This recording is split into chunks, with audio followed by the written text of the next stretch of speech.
علیکم۔ صحیح بخاری کی حدیث ہے، ابلیس اور اس کے لشکر کا بیان۔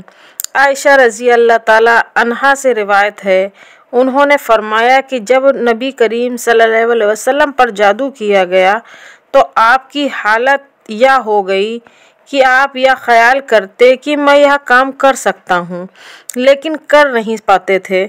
پھر آپ نے ایک دن خوب دعا فرمائی، اس کے بعد مجھ سے فرمایا، اے عائشہ، کیا تمہیں معلوم ہے کہ اللہ نے آج مجھے ایک ایسی خبر بتائی ہے جس میں میری شفا ہے؟ یعنی میرے پاس دو آدمی آئے، ان میں سے ایک سر کے پاس اور دوسرا پاؤں کے پاس بیٹھ گیا۔ پھر ان میں سے ایک نے دوسرے سے کہا، اس آدمی کو کیا بیماری ہے؟ دوسرے نے جواب دیا، اس پر جادو کیا گیا ہے۔ اس نے کہا، اس پر کس نے جادو کیا ہے؟ اس نے کہا، نبی بن عاصم یہودی نے۔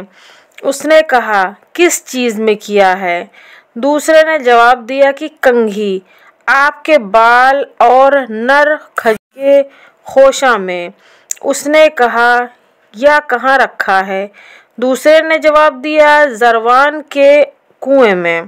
اس کے بعد رسول اللہ صلی اللہ علیہ وسلم کنویں کے پاس تشریف لے گئے اور واپس آ کر آپ نے حضرت عائشہ رضی اللہ تعالی عنہا سے فرمایا، وہاں کی کھجوریں شیطان کے سر کی طرح ہیں۔ عائشہ رضی اللہ تعالی عنہا فرماتی ہیں کہ میں نے کہا، آپ نے اس کو نکلوایا؟ فرمایا، نہیں، اللہ نے مجھے شفا دے دی ہے اور مجھے اندیشہ ہے کہ اس سے لوگوں میں فساد پھیلے گا۔ اس کے بعد وہ کنواں بند کر دیا گیا۔ ایک روایت میں ہے کہ آپ نے اسے کنویں سے نکلوایا لیکن رد عمل کے طور پر اس یہودی سے پوچھ تاچھ نہیں کی، مبادا مسلمان جذباتی ہو کر اسے قتل کر دیتے۔ معلوم ہوا کہ شر انگیزی یعنی کہ برائی ابھرنے کے ڈر سے آپ نے جذبات کو قربان کر دینا چاہا۔ آپ پر جادو بیویوں کے سلسلے میں ہوا تھا اور آپ کے پاس وہ نہ جا سکے۔ آپ سمجھتے تھے کہ میں ان سے تعلق قائم کر سکتا ہوں لیکن آپ تعلق قائم نہیں کر سکتے تھے۔